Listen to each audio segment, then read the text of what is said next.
A fundraiser for the victims of Sunday's fatal fire has been shut down. Today is Tuesday, April 21st, and this is 570 News on the Go, brought to you in part by NorthCentralPA.com. Sunny today with a high in the mid-50s. A former Lycoming County caretaker is accused of stealing over $50,000 from a person under her care.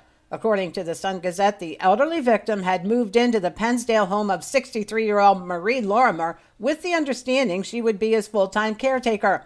In June, she called the man's son and said she bought a home, was moving, and the son needed to pick up his father or the man would be left alone. She also claimed she had won more than $500,000 in the lottery. However, police later learned that while the victim was living with her, she allegedly forged 27 of his checks, totaling nearly $56,000. She waived her hearing and remains free on bail. Numerous fundraisers are taking place to help David Stoltzfus of Mill Hall recover from the devastating house fire and explosion in which his wife and 6 children were killed.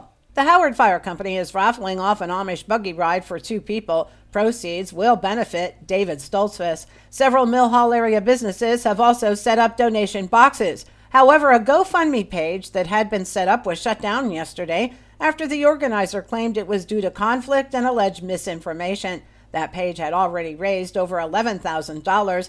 The rumors began after it was learned the organizer of that fundraiser had been arrested in 2024 while employed at the pajama factory in Williamsport. She later pleaded guilty to theft by unlawful taking. When donating to such campaigns as GoFundMe, it is advised you verify the organizer's connection to the beneficiary, check for updates, and check for comments from family, friends, or the community confirming the legitimacy. Police in Shamokin are cracking down on illegal mini bikes and other violations. The news item reports officers engaged in 5 pursuits of mini bikes and motorcycles recently. Residents have been expressing frustration with illegal mini bikes, many times driven by unlicensed and underage drivers. The Pennsylvania State Police in Selinsgrove are investigating a vandalism incident that occurred in the parking lot at Target in the Monroe Marketplace. 4 tires were slashed on a Mazda CX-30 just after 7 p.m. Thursday, April 9th. Surveillance captured a silver-gray Honda Civic, which is the vehicle suspected to be responsible for that criminal mischief. Anyone with information is asked to contact State Police at 570-374-8145.